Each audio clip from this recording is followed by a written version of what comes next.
धन्यवाद। Brand LIC, जिस तरह ब्रांड LIC देश के गरीब और मध्यम वर्ग के लिए इकोनॉमिक सिक्योरिटी, आर्थिक सुरक्षा का प्रतीक है, सिंबल है, उसी तरह देश में सामाजिक सुरक्षा के प्रतीक बाबा साहेब भीमराव अंबेडकर जी के स्मृति में इस आयोजन में आकर मुझे बेहद खुशी है। आप सब ने बहुत सम्मानित किया LIC एसोसिएशन को, और कर्ता हमारे KP चौधरी जी को मैं बधाई देता हूं, धन्यवाद और आभार व्यक्त करता हूं कि आपने इस मंच पे मुझे अवसर दिया आने का। हम सब जानते हैं कि सिर्फ 14 अप्रैल की बात नहीं है या ज्योतिराव फूले जी की एनिवर्सरी है इस महीने में, ये पूरा महीना खास है और विश्व भर में कई ऐसी संस्थाएं हैं, संगठन हैं जो उस पूरे महीने को बहुत हर्ष और उल्लास के साथ मनाते हैं। April is Dalit month. हम सुन रहे थे कनाडा से एक साथी आए हैं और अच्छा लग रहा था कि बिल्कुल ठेठ पंजाबी में उन्होंने बात रखी। मैं सोचा था कि कनाडा से आए हैं, कुछ ना कुछ एक्सेंट आएगा, लेकिन उनको बिल्कुल ठेठ पंजाबी में उनकी बात सुनकर अच्छा लगा। और यही पूरे देश का दर्शन यहाँ इस हॉल में आप लोग दे रहे हो। देश के हर कोने से आप लोग यहाँ जिम्मेदार हमारे साथी उपस्थित हैं। यही बहुरंगी समाज LIC परिवार है। जिस तरह से अलग अलग रंग में आपने हमें पगड़ियां पहनाई हैं, अलग अलग स्वभाव के और मन के और रंग के लोग, भाषाओं के लोग यहाँ उपस्थित हैं। यही बहुरंगी समाज भारत है, ये असली भारत है। और यही जो विविधता है, इस विविधता को बचाए रखने के लिए, इसे पहचानते हुए कि ये हमारी ताकत है, हमारी पहचान है, इस विविधता को बचाए रखने के लिए हमारे देश में संविधान की रचना हुई। बाबा साहब के बारे में बहुत लोग बहुत कुछ जानते हैं, शायद इस ऑडियंस में मुझे ज्यादा कुछ कहने की जरूरत नहीं है, लेकिन अभी भी बहुत लोग हैं जो उनके बारे में बहुत चीज नहीं जानते होंगे। वो LIC से उनका ताल्लुका था, मैं भी उस संस्था से निकल के आया हूं, तो मेरी अंदर विशेष रुचि थी, मैं उनके बारे में पढ़ता रहता हूं। लेकिन आप सच पूछें तो उनके लाइफ टाइम में, जीवन काल में जो उन्होंने काम किए हैं, जितनी उन्होंने किताबें लिखी हैं, लेख लिखे हैं, उनकी कही गई बातें, उन पे अध्ययन करने के लिए 10 लाइफ टाइम चाहिए। कोई सामान्य साधारण व्यक्ति एक जीवन में समझ नहीं पाएगा कि उन परिस्थितियों में कब, कहां, कैसे बाबा साहेब ने क्या स्टैंड लिया, क्या निर्णय लिया, उसका लाभ, उसका प्रभाव समाज पे क्या पड़ रहा है। कई फर्स्ट हैं जो उन्होंने हासिल किए। शायद साउथ एशिया में इकोनॉमिक्स में वो पहले PhD थे, डबल डॉक्टरेट पूरे साउथ एशिया में शायद उन्होंने पहले हासिल की। महिलाओं के मत अधिकार की बात मंच से की थी, और ये सही बात है कि जो साउथ बरो कमेटी या कमीशन, फ्रेंचाइज कमेटी का गठन अंग्रेजों ने किया था, उसके आगे बाबा साहब ने एविडेंस भी दिया।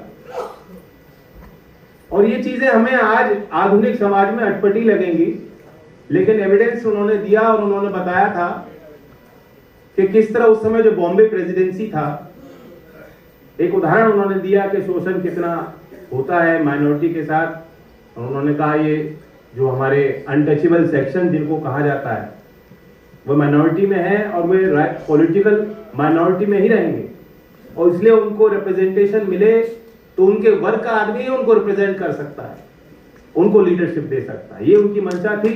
और उन्होंने उदाहरण दिया किस तरह बॉम्बे प्रेसिडेंसी के एक कपड़ा मिल में, क्योंकि नौकरी मिलती नहीं होंगी, छुआछात का पालन किस तरह से किया जाता था, कि ये पाया गया कि एक वर्कर था जिसने अपनी आइडेंटिटी को छुपाया हुआ। वो बता रहा था कि मैं मोमडन हूं, और एक्चुअली वो अनटचेबल सेक्शन से था। और जब ये मैनेजमेंट को पता लगा तो उन्होंने उसको पूरा शोषण उसके साथ किया। ये उदाहरण बाबा साहब ने उस कमीशन के आगे दिया।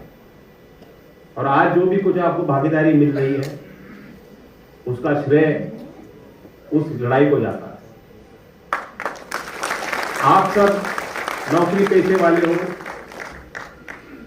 शायद ईस्ट एशिया में पहला इंश्योरेंस एम्प्लॉय के लिए कोई स्कीम बनी, वो भी बाबा साहब के प्रेरणा से बनी। कई चीजें हैं, खैर मैं उन बातों पे नहीं जाऊंगा ज्यादा, बहुत कम समय में अपनी बात कहना चाहूंगा। मैं जो देखता हूं, मैं आज हमारे आगे की चुनौतियों पर कुछ कहना चाहता हूं, क्योंकि आप लोग मुख्य धारा में हो और संवैधानिक मूल्यों की रक्षा करना सिर्फ संविधान पर शपथ लेने वाले जनप्रतिनिधियों की जिम्मेदारी या सरकारों की जिम्मेदारी नहीं है। वे सभ्य समाज, सिविल सोसाइटी, जिसका हिस्सा मैं अपने आप को मानता हूं, जिसका हिस्सा आप लोग हो, ये हमारे कंधों पे आती है। और मैं आपको बताना चाहता हूं कि आज भी इस देश में, आजाद भारत में, 21वीं सदी के भारत में, जहां न्यू इंडिया का हम स्लोगन सुनते हैं, शाइनिंग इंडिया का स्लोगन भी एक बार इस्तेमाल हुआ था। देश के राजधानी में केंद्र बिंदु पे आज आप यहां फंक्शन कर रहे हो, और एक सेक्शन इस देश का एलीट का, इस देश के एलिटिस्ट मीडिया का, मेन स्ट्रीम का, आज भी कहता है कि जब कोई बात होती है ना कि जाति की, कहते नहीं, जातिवाद मत फैलाओ, जाति की बात मत करो। लेकिन एक कड़वी सच्चाई है, we can not wish away the reality of caste by averting our gaze from discrimination. जो शोषण रोज हो रहा है, हम उससे अपनी नजर हटा लें, आंख मूंद लें और प्रिटेंड करें कि जातिवाद खत्म हो चुका। ऐसा नहीं है ना। देश के राजधानी के हिस्सों में होता है, देश के ग्रामीण भारत में होता है, रोज होता है। सबसे पहले तो हमें उसका संज्ञान लेना होगा, करने वालों को कानूनी दंड देना होगा, लोगों की आंखें खोलनी होंगी कि तुम्हारे भीतर की सच्चाई पहले जान लो। आंख मूंद करके आप कहो कि नहीं न्यू इंडिया है, एकता है, बराबरी है, नहीं। और इसलिए समाज के उस शोषण के खिलाफ अगर लड़ना है तो जाति की जो व्यवस्था है उनको बहुत गंभीरता से हमें बारीकी से सोचना होगा, समझना होगा। और बहुत से ऐसे लोग हैं जो कहते हैं नहीं नहीं आरक्षण की क्या जरूरत है, ये वही एक लॉबी है। तो हमें और आपको विशेष रूप से सजग रहने की जरूरत है, और जिस तरह के प्रकरण होते हैं जोर शोर से उनको उठाइए, लोगों को बताइए कि ये सच्चाई आज भी हो रही है। रोहित बरमूला का केस, जो एक होनहार छात्र की हत्या कर दी जाती है, वो हमारे देश में हुआ। हाथरस में एक रेप पीड़िता का मामला, जिसे दबाने की पूरी कोशिश ही की गई, सबको मालूम है, वो हमारे देश में 21वीं सदी में हुआ।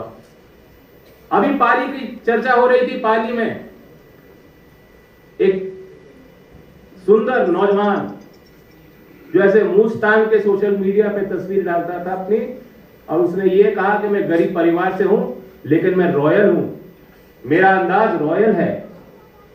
उसको इसलिए मार दिया गया कि किस तरह से उन्होंने मोहल्ले में चलते हुए एक विशेष सेक्शन के आगे आंख उठा के देख लिया, वहां से 2 साल पहले झगड़ा बनता गया, और इस पोस्ट के कारण, अपने इन प्रतिक्रियाओं के कारण कुछ लोगों ने, असामाजिक तत्वों ने उसकी हत्या कर दी।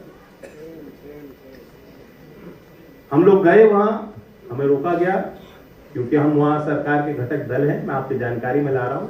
हमने वहां मुख्यमंत्री से मांग की है कि आप विशेष समिति का गठन कीजिए जो एससी के खिलाफ, बैकवर्ड सेक्शंस के खिलाफ, डिप्राइव्ड सेक्शंस के खिलाफ, वंचित समाज के खिलाफ जो अपराध हो रहे हैं, हाई पावर्ड कमेटी का गठन कीजिए मुख्यमंत्री के देखरेख में, और उसके उपाय ढूंढिए।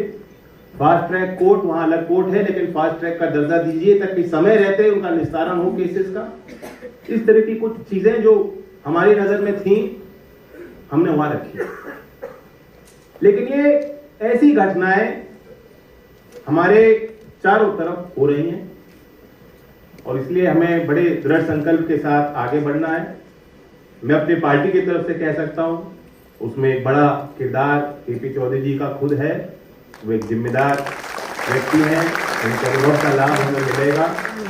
और हम लोगों ने संकल्प किया है कि जो ज्योतिराव फूले का सोशल रिफॉर्म का जो मैसेज है, या बाबा साहेब का जो दर्शन है, जो उनके विचार हैं, जो ज्ञान का सागर है, उस ज्ञानदीप की मिसाल को लेकर हमें चलना है।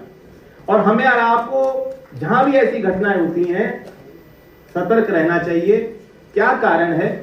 आप सब नौकरी पेशे वाले हो, आप भी सोचिए क्या कारण है कि जिसे नौकरियां नहीं मिल पाई। क्या वो हार मान रहा है? जिस तरह का राजनीतिक क्षेत्र में और सामाजिक क्षेत्र में हम देख रहे हैं कि नफरत की सारी हदें पार हो रही हैं, धार्मिक उन्माद की सारे पुरानी चीजों को हम सोचते थे कि उससे लोग ऊपर उठ रहे हैं, ऐसा नहीं हो रहा, घटनाएं बढ़ रही हैं। त्योहार खुशी के होने चाहिए। आज ये त्योहार की तरह मना रहे हैं, एक दूसरे के साथ आमने सामने हैं। पहले त्योहारों पे ये होता था कि हम दूसरे के मोहल्लों में जाते थे, मिठाई खिलाते, दावत देते, सबको आमंत्रित करते थे, आओ हमारे घर में आओ। दूर से हमारे रिश्तेदार आते थे, हम बैठ के साथ मनाते थे। यही तो त्योहार होते थे, यही त्योहार होते थे। लेकिन आजकल त्योहारों का मतलब है कि आप नफरती अंदाज में नारे देंगे, आप लंबा काफिला जोड़ेंगे और दूसरों के आगे जो है एक मंशा से भीड़ बना के जाए। जहां जहां ऐसे नफरती काफिले बन रहे हैं, क्रांति के नाम पे अगर नफरत का नारा देके कोई हमारा नौजवान रास्ते से भटक रहा है, उसका हाथ पकड़कर मुख्य धारा में लाने की जिम्मेदारी हमारी और आपकी है। और इसलिए इस विचार को लेकर जन जन तक पहुंचाने के लिए मैं भी संकल्पित हूं। मैं चाहूंगा आप भी अपना कीमती समय समाज के लिए देते रहें। धन्यवाद। जय हिंद।